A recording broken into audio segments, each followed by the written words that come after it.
Hello everyone, my name is Gulfsha और आप सभी देख रहे हैं द लर्नर्स कम्युनिटी।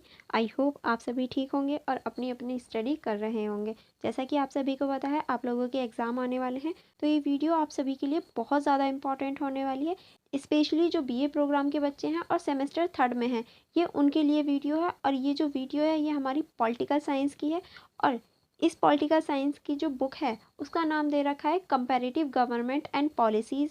ये आपकी बुक का नाम है, यानी ये आपके क्वेश्चन पेपर का नाम है। और ये क्वेश्चन पेपर है जो कि बहुत इंपॉर्टेंट है सेमेस्टर थर्ड के बच्चों के लिए। आई होप आपने अभी तक हमारी वीडियो को लाइक कर दिया होगा और हमारे चैनल को भी सब्सक्राइब कर दिया होगा, ताकि हमारी जो अपकमिंग वीडियोस हैं वो आपको मिल सकें और आपको कोई भी प्रॉब्लम नहीं हो अपनी स्टडी में। चलिए फिर स्टार्ट करते हैं आपके क्वेश्चन पेपर का डिस्कशन। फर्स्ट आपको थोड़े से निर्देश दे रखे हैं, जैसा कि आप यहाँ देख सकते हैं कि आप इस पेपर को सॉल्व हिंदी या इंग्लिश कोई भी लैंग्वेज में कर सकते हैं। पर सिचुएशन ये है कि अगर आप हिंदी में सॉल्व करते हो, यानी हिंदी में आप उत्तर देते हो, तो पूरे पेपर को आपको हिंदी में ही देने होंगे। और अगर आप इंग्लिश में करते हो तो पूरा पेपर आपको इंग्लिश में करना होगा। ऐसा नहीं है आप एक क्वेश्चन हिंदी में कर दें, दूसरा क्वेश्चन इंग्लिश में कर दें, नहीं, आपको एक ही लैंग्वेज चुननी होगी। और इनमें से सिर्फ आपको 4 प्रश्न करने हैं। तो आपको निर्देश पढ़ने बहुत ज़्यादा ज़रूरी होते हैं किसी भी क्वेश्चन पेपर को सॉल्व करने से पहले, ताकि आपको पता चल सके आपको कितने प्रश्न करने हैं और कितने अंक का एक प्रश्न है, यानी कितने मार्क्स का एक क्वेश्चन है। ओके, चलिए फिर हम लोग स्टार्ट करते हैं मेन अपने क्वेश्चन नंबर 1 से, जिसमें पूछा गया है तुलनात्मक राजनीति क्या है। तुलनात्मक राजनीति की प्रकृति एवं महत्व की विवेचना कीजिए। यानी तुलनात्मक राजनीति क्या है, आपको पहले ये बताना है कि तुलनात्मक राजनीति क्या होती है।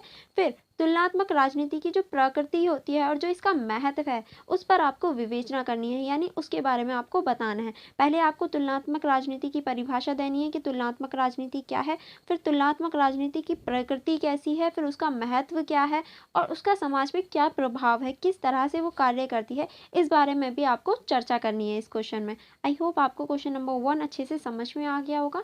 नेक्स्ट चलते हैं। नेक्स्ट है हमारा क्वेश्चन नंबर 2, जिसमें पूछा गया है किसी एक सत्तावादी राज्य का संदर्भ लेते हुए सत्तावादी राज्य की प्रकृति की व्याख्या कीजिए। यानी सत्तावादी राज्य जो होते हैं वो क्या होते हैं, किस तरह से कार्य करते हैं, आपको इस पर विचार करने हैं, आपको इस पर व्याख्या करनी है कि सत्तावादी जो राज्य होते हैं वो क्या होते हैं और किस तरह से कार्य करते हैं।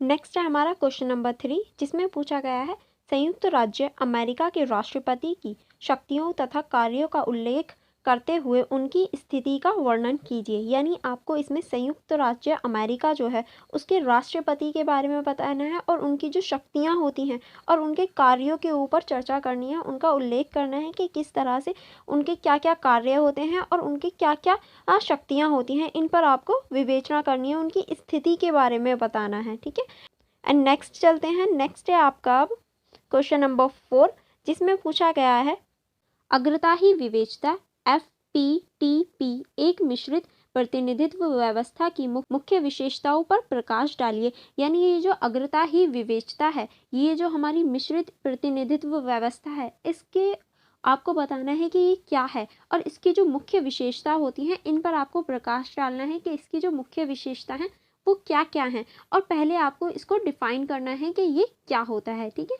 नेक्स्ट है आपका क्वेश्चन नंबर 5, जिसमें पूछा गया है कनाडा की संघीय व्यवस्था की मुख्य विशेषताओं की व्याख्या कीजिए। यानी जो कनाडा है उसकी जो संघीय व्यवस्था है उसकी मुख्य विशेषताओं पर आपको प्रकाश डालना है कि उसकी मुख्य विशेषता क्या क्या है और वो किस तरह से अपना कार्य करती है। एंड नेक्स्ट है आपका क्वेश्चन नंबर 6, जिसमें पूछा गया है सुरक्षा राज्य क्या है, उदाहरण के साथ वर्णन कीजिए। यानी सुरक्षा राज्य क्या होता है, आपको उदाहरण भी देना है और इसकी पहले परिभाषा लिखनी है कि सुरक्षा राज्य क्या होता है और इसे आप किस तरह से डिफाइन कर सकते हैं, फिर उसके कुछ उदाहरण देकर आपको इसे क्वेश्चन को पूरा करना है।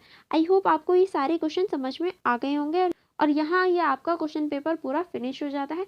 आई होप आपने सारे क्वेश्चनों को अच्छे से समझ लिया होगा। और अगर आपको कहीं डाउट हो या कहीं प्रॉब्लम हो तो आप मुझसे कमेंट बॉक्स में पूछ लेना, मैं ज़रूर आंसर दूंगी।